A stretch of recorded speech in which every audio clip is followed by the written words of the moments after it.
오늘 우리에게 주신 하나님의 말씀은 이사야서 65장 17절에서 25절까지 말씀입니다. 우리 하나님의 말씀을 같이 봉독합니다. 보라, 내가 새 하늘과 새 땅을 창조하나니 이전 것은 기억되거나 마음에 생각나지 아니할 것이다. 너희 내가 창조하는 것으로 말미암아 영원히 기뻐하고 즐거워할지니라.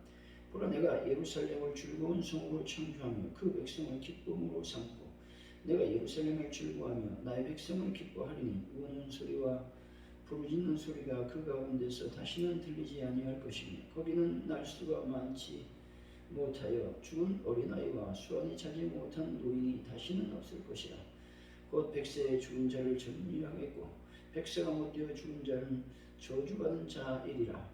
그들이 가옥을 건축하고 그 안에 살겠고 포도나무를 심고 열매를 먹을 것이며 그들이 건축한 데 타인이 살지 아니할 것이며 그들이 심은 것을 타인이 먹지 아니하리니 이는 내 백성의 수완이 나무의 수완과 같겠고 내가 택한 자가 그 손으로 일할 것을 길이 누릴 것이니 그들의 수고가 헛되지 않겠고 그들이 생산한 것이 재난을 당하지 아니하리니 그들은 여호와의 복된 자의 자손이요 그들의 후손도 그들과 같을 것이니라. 그들이 불기전에 응답하겠고 그들이 말을 마치기 전에 내가 들을 것이며 이리와 어린 양이 함께 먹을 것이며 사자가 소처럼 집을 먹을 것이며 뱀은 흙을 양식으로 삼을 것이니 나의 성산에서는 해함도 없겠고 상함도 없으리라. 여호와께서 말씀하시리라. 아멘. 잠시 기도합니다. 하나님 아버지 감사합니다. 오늘도 주님의 귀한 말씀을 저희들이 듣게 하시니 감사합니다. 예수 그리스도의 보혈로 저희들을 덮으시고 능력의 손길로 저희들을 어루만져 주옵소서. 주 예수 그리스도시여 말씀하여 주옵소서. 주의 종이 듣겠습니다. 예수님의 이름으로 기도하옵나이다. 아멘.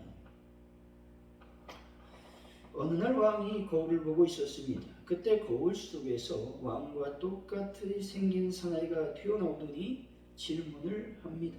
자네 어떻게 왕이 되었는가? 왕은 말합니다. 남보다 잘나고 남보다 능력이 있어서 내가 왕이 되었지요.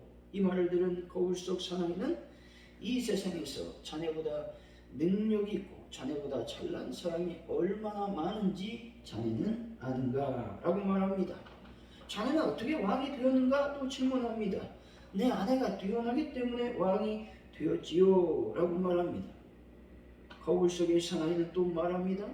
이 세상에 자네 아내보다 뛰어난 사람이 얼마나 많은 줄 아는가? 그러면서 거울 속 사나이는 계속 자네는 어떻게 왕이 되었는가? 라고 질문을 합니다. 왕은 곤욕스러웠습니다. 이 말 저 말 하면서 이렇게 왕이 되었지요, 저렇게 왕이 되었지요 라고 하다 보니 몸에서 진땀이 났습니다. 궁색한 변명만 늘어놓았다는 것이죠. 그래도 이 사나이는 계속 말합니다. 자네는 어떻게 왕이 되었는가? 결국에는 이 왕이 두 손을 들고 말합니다. 제가 뭐 자랑할 것이 있겠습니까? 그저 하늘의 은총 때문이지요. 그러자 비로소 사나이가 거울 속으로 들어가더랍니다. 이 이야기는 우리가 살아가는 삶의 한복판에서 과연 무엇으로 살아가고 있는가를 보여주는 것입니다. 우리가 살아가는 삶의 원동력은 바로 하나님의 은총이어야 되는 것이죠. 따라서 우리는 오늘도 우리 삶의 한복판에 서 계시는 주님을 바라보아야 하는 것입니다. 우리의 귀는 아무것도 듣지 못하지만 믿음의 귀에 들려오는 주님의 음성이 있음을 여러분들은 믿으시기를 바랍니다. 그리고 그 믿음으로 앞으로 나아가 하나님의 영광을 돌려야 되는 것이죠. 과연 우리의 삶 한복판에 무엇을 소중하게 여기며 살아가야만 하겠습니까? 그것은 바로 우리에게 소망을 주신 하나님을 모시고 살아야 되는 것입니다. 지금으로부터 37년 전 1968년 미국의 함정 후에 프로호가 동해상에서 북한으로 납치가 되었습니다. 이 함정은 일본의 요코스카 항에 정박해 있었습니다. 주일날이 되어서 건너기 예배를 인도하러 배에 올라갔는데 배에 승무원과 장병들이 예배를 거부하였습니다. 할 수 없어서 건너온 그날 주일 예배를 드리지 못하고 그냥 돌아왔습니다. 근데 이튿날 원산 앞바다로 출항을 하였다가 북한의 경비정에 납포되어 북한으로 끌려갔다는 것이죠. 1년이 지나서 80명의 성도들이 풀려나서 기자회견을 하였습니다. 근데 1년 동안 포로로 지내면서 비교적 자유로운 생활을 하고 빵도 많이 먹고 농구도 했다고 말했습니다. 그러나 하나님이 없고 예수님이 없는 곳에서의 생활은 지옥과 같았다고 고백을 했습니다. 우리 삶 한복판에 함께 해야 할 분은 오직 예수님 한 분밖에 없음을 기억해야 되는 것입니다. 사랑하는 성도 여러분, 여러분들의 삶 한복판에 하나님께서 늘 동행하시고 함께 하셔서 여러분들의 삶이 천국이 되시길 예수 이름으로 간절히 축원드립니다. 오늘 본문은 신앙 회복을 통한 선민의 복된 미래에 대한 예언을 보도하고 있는 것입니다. 이사야 오늘 본문에서 장차 모든 악이 제거되고 하나님의 은혜로 말미암아 선민들은 완전히 새롭게 된다고 말하고 있는 것이죠.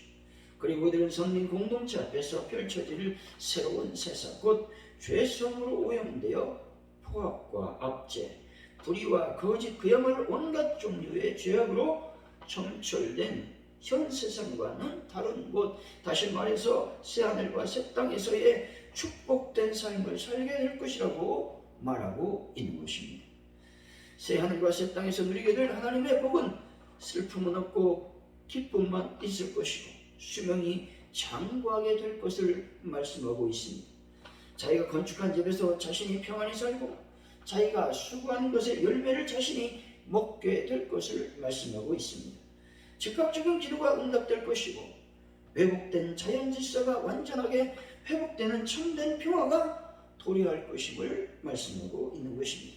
오늘 본문을 통해서 내 삶의 한복판이라는 제목으로 우리 삶 한복판에 펼쳐진 하나님의 복은 무엇인지 하나님의 은혜를 나누겠습니다. 첫째, 과거에 얽매이지 않고 현실에 최선을 다하는 삶을 사는 복을 받게 된다고 말씀하고 있는 것입니다. 17절입니다. 우리 한번 읽어봅니다. 보라, 내가 새하늘과 새 땅을 창조하나니 이전 것은 기억되거나 마음에 생각나지 아니할 것이라. 아멘. 여기서 이전 것은 현 세상을 말합니다.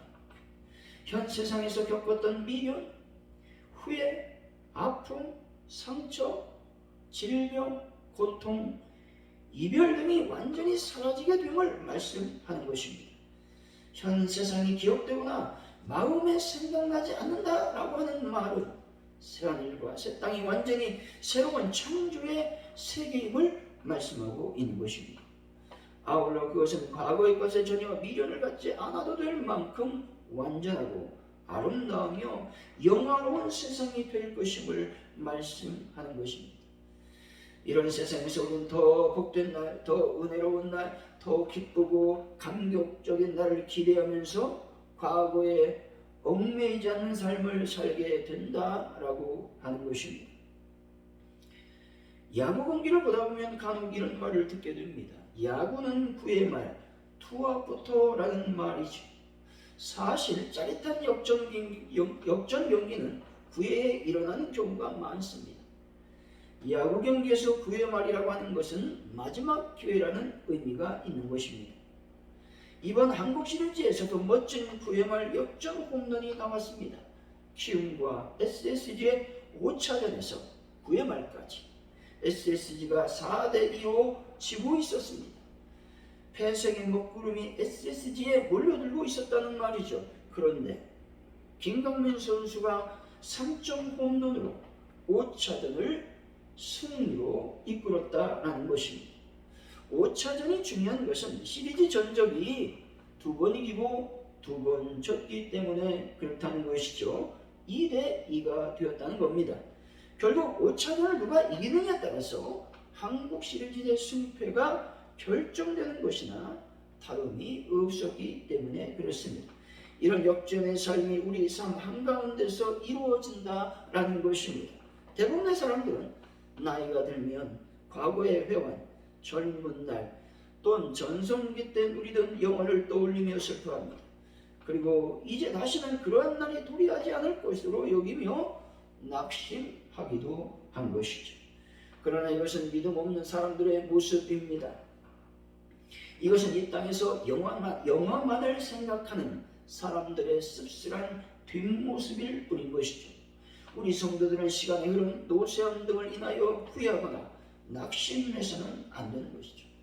진정 하나님의 나라 새하늘과 새 땅의 도래를 고대한다면 과거의 후회 속에서 살 필요가 없습니다. 또한 그 안에 담겨진 하나님께서 우리에게 베푸실 천국의 소망을 고대한다면 더 이상 절망 속에서 살 이유가 없다라는 것입니다. 우리에게는 이전 것보다 몇 천 배나 많은 희망과 소망이 기다리고 있음을 여러분들은 믿으시기를 바랍니다. 베드로후서 3장 13절이죠. 우리는 그의 약속대로 의가 있는 곳인 새 하늘과 새 땅을 바라보도다. 아멘. 새 하늘과 새 땅은 하나님께서 약속하신 이 세상이 새롭게 창조되어 새로워지고 완전해진다라고 말씀하고 있는 것입니다. 하나님께서 노아 홍수 시대로 말미암아 죄악이 완전히 물들었던 자들을 심판하셨습니다. 그리고 하나님은 관영한 죄악 세상을 새롭게 만드셨습니다. 이렇듯 이제 주님께서 재림하시는 날의 이 세상을 새 하늘과 새 땅으로 변화시킬 것을 약속하셨다는 것입니다. 이 약속은 바로 하나님의 의로 말미암은 것이기 때문에 틀림이 없는 것입니다. 요한복음 9장 2절의 말씀이죠. 제자들이 물어 이르되 납겨 이 사람이 맹인으로 나는 것이 누구의 죄로 인함이니까 자기니까 그의 부모니까. 아멘. 예수님과 제자들이 길을 걷다가 태어날 때부터 앞을 못 보는 사람을 만나게 된다는 것이죠. 이때에 제자들이 예수님께 물었습니다. 왜 저 사람은 앞을 못 보는 것입니까? 누구의 잘못입니까? 누구의 죄 때문에 그렇습니까? 그의 부모의 죄 때문입니까? 물어봅니다. 여기서 중요한 것은 나면서부터 앞을 볼 수 없는 사람은 생각하지 않고 있다는 것이죠. 다만 그렇게 된 이유가 무엇인지만 관심하고 있는 것이죠. 사람을 생각하지 않고 정죄야만 온통 정신이 팔려 있다는 것이죠. 다만 시각장애인을 불쌍히 여기는 긍휼의 마음은 어디에도 찾아볼 수가 없습니다. 이 말씀, 이 세상은 정죄와 비판, 슬픔과 아픔만이 존재하는 곳이라고 하는 말씀인 것이죠. 이 세상은 나를 진심으로 생각하고 배려하고 보살펴주는 그런 사람은 없습니다. 그렇다면 누가 이 세상을 살아갈 때 나를 배려하고 나를 생각하고 나의 아픔을 알아주시겠습니까? 바로 새하늘과 새 땅을 다시 창조하실 하나님밖에 없다는 것이죠. 하나님께서 우리들의 삶 가운데 과거의 아픔을 잊게 하시고 현실에 최선을 다하는 법을 허락하실 것입니다. 사랑하는 성도 여러분, 삶 한복판에서 최선을 다하는 복을 받으셔서 새로운 미래를 위해 다시 한번 힘을 내시는 분들이 되시기를 예수 이름으로 간절히 축원드립니다. 둘째, 기쁨과 즐거움이 가득 넘치는 삶을 살게 하신다라고 하는 것이죠. 18절에서 19절 말씀 한번 읽어보겠습니다. 너희는 내가 창조하는 것으로 말미암아 영원히 기뻐하며 즐거워할지니라. 보라, 내가 예루살렘을 즐거운 성으로 창조하며 그 백성을 기쁨으로 삼고 내가 예루살렘을 즐거워하며 나의 백성을 기뻐하리니 우는 소리와 부르짖는 소리가 그 가운데서 다시는 들리지 아니할 것이며. 아멘. 여기서 내가 창조한 것이란 새 하늘과 새 땅을 가리키는 말입니다. 하나님은 당신의 구원 백성들을 향하여 이처럼 당신이 새롭게 창조하시는 새 하늘과 새 땅으로 말미암아 영원히 기뻐하며 즐거워하라고 말씀하고 있습니다. 하나님께서 새 하늘과 새 땅을 창조하신 이유는 하나님은 당신의 구원 백성들로 하여금 그것을 누리며 영원히 기뻐하며 즐거워하도록 하기 위한 것입니다. 다시 말해 새 하늘과 새 땅을 창조하신 이유는 바로 구원받은 우리가 영원한 기쁨과 즐거움을 누리며 살아가라는 것이죠. 바퀴벌레 두 마리가 각기 다른 식당으로 여행을 떠났습니다. 첫 번째 바퀴벌레가 간 식당은 입맛을 돋우는 것들이 아주 많은 지저분한 식당이었습니다. 두 번째 바퀴벌레가 간 식당은 밥알 하나 없는 깨끗한 식당이었습니다. 그 광경을 바라본 두 번째 바퀴벌레가 어떻게 했겠습니까? 잽싸게 첫 번째 바퀴벌레가 있는 식당으로 달려갔습니다. 그리고 헐떡거리면서 이렇게 말합니다. 지금 내가 갔다 온 식당이 어떤 곳인지 아니? 기가 막히게 깨끗한 곳이야. 파리가 낙상할 정도라고. 그러자 맛있게 식사를 하고 있던 첫 번째 바퀴벌레는 그를 바라보며 불쾌하다는 듯 말했습니다. 야, 너는 내가 먹고 있을 때 꼭 그런 얘기를 해야겠니? 밥만 없게 말이야. 우리 삶도 이와 다르지 않습니다. 식당을 우리 마음이라고 생각해보면 깨끗한 식당에서 바퀴벌레는 먹을 것이 없어서가 아니라 너무 깨끗하여 먹을 것들이 식당 바닥에 떨어져 있지 않았다는 겁니다. 그래서 결국 지저분한 식당에 가서 친구와 함께 맛있는 식사를 했다라는 것입니다. 여러분, 사단이 우리 마음에 들어오는 경우도 이와 다르지 않다는 겁니다. 우리 마음에 사단이 들어올 수 있는 통로가 뭡니까? 기쁨과 즐거움이 없는, 예수 그리스도가 없는 그 마음으로 들어온다는 겁니다. 원망과 불평이 가득한 지저분한 마음에 들어올 가능성이 매우 높다라는 것이죠. 우리가 어떤 환경 속에서도 감사와 기쁨이 충만한 삶을 산다면 사단은 우리 곁에 결코 가까이 할 수 없게 될 것입니다. 하나님의 임재를 경험하고 성령의 충만을 체험하는 심령에 결코 사단은 들어올 수 없다는 것이죠. 시편 4편 7절에서 8절의 말씀이죠. 주께서 내 마음에 두신 기쁨은 그들의 곡식과 새 포도주가 풍성할 때보다 더 하나이다. 내가 평안히 눕고 자기도 하리니 나를 안전히 살게 하시는 이는 오직 여호와이시니라. 아멘. 우리 안에 있는 영적인 기쁨은 육적인 풍요보다 한 차원 높은 기쁨인 것입니다. 이런 기쁨은 환경에 구애받지 않고 상황에 따라 쉽게 변하지 않는 기쁨인 것입니다. 평안히 잠을 잘 수 있고 가뿐한 마음으로 일어날 수 있는 것도 하나님의 인도하심이 있어야 가능하다라는 것이죠. 불안과 초조, 공포와 두려움 속에 살지 않는 것은 역시 하나님의 은혜 때문에 그렇습니다.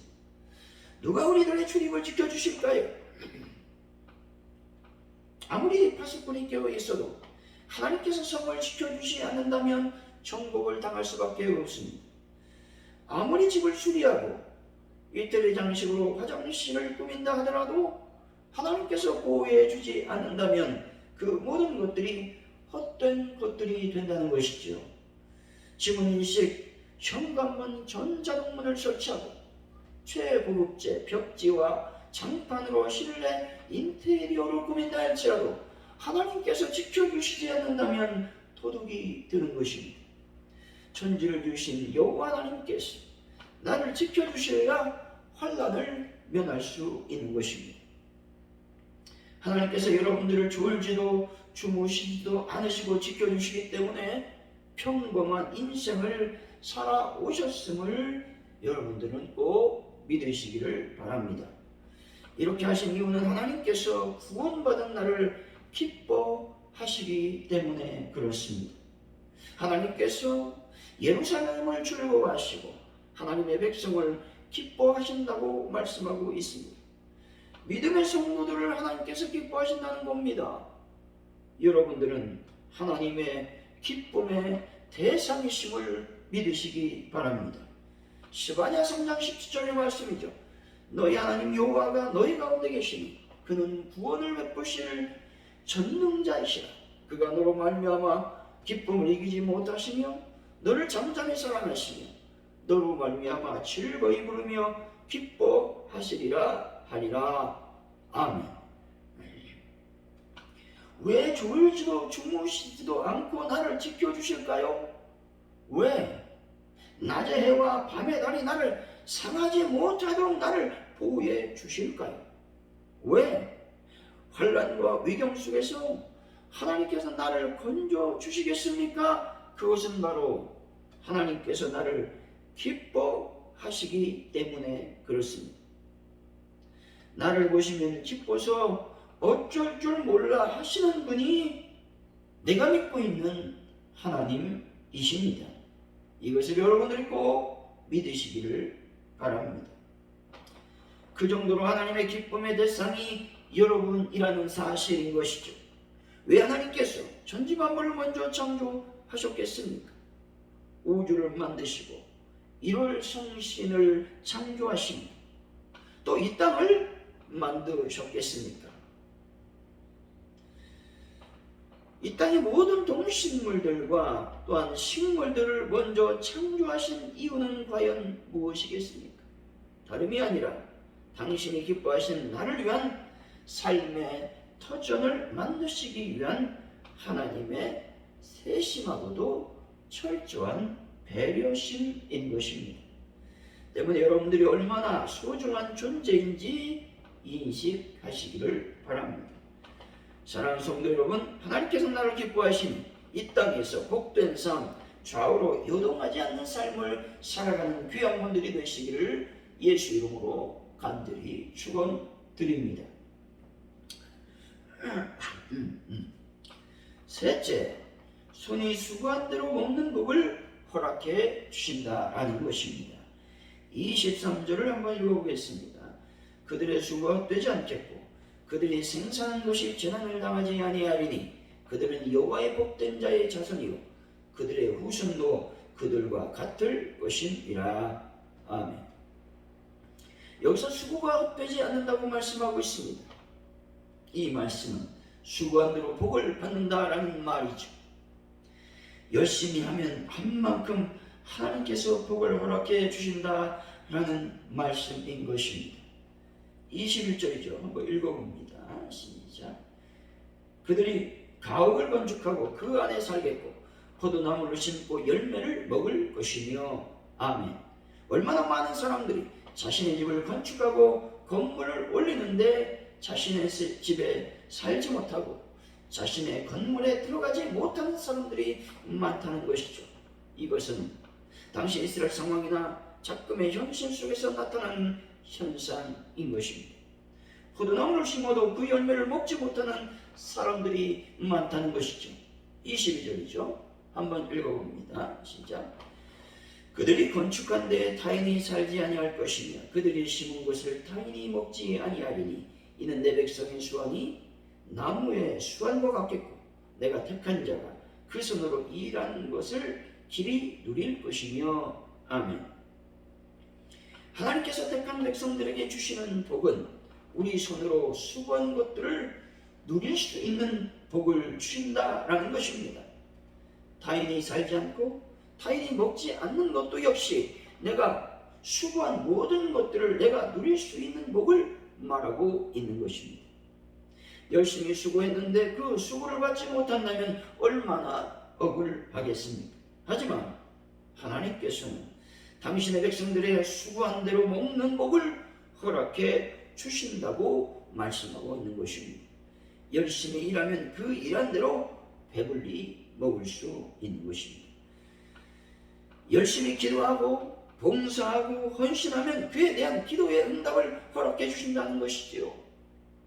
나의 봉사와 헌신 때문에 나의 후손들이 하나님의 복을 받을 수 있다는 것입니다. 결론적으로 말하면 내 삶의 한복판에서 하나님께서는 어떤 복을 허락해 주실까요? 현실에 최선을 다하는 복과 기쁨과 즐거움의 복, 그리고 손이 수고한 대로 먹는 복을 허락해 주신다고 말씀하고 있는 것입니다. 사랑하는 성도 여러분, 믿음으로 하나님께서 주시는 복을 우리가 살아가는 동안에도 충만히 받아 하나님의 나라를 확장하는 분들이 다 되시기를 예수 이름으로 간절히 축원드립니다. 기도합니다. 하나님 아버지 감사합니다. 오늘도 주님의 귀한 말씀을 주셨사오니 우리 삶의 한복판에서 주님께서 주시는 복을 누리며 살아가는 저희들의 삶이 될 수 있도록 복을 더하여 주옵소서. 현실에 최선을 다하는 복을 받게 하시고 기쁨과 즐거움의 복을 받게 하시고 손이 수고한 대로 먹는 복을 허락하여 주옵소서. 주님 감사합니다. 예수님의 이름으로 기도하옵나이다. 아멘.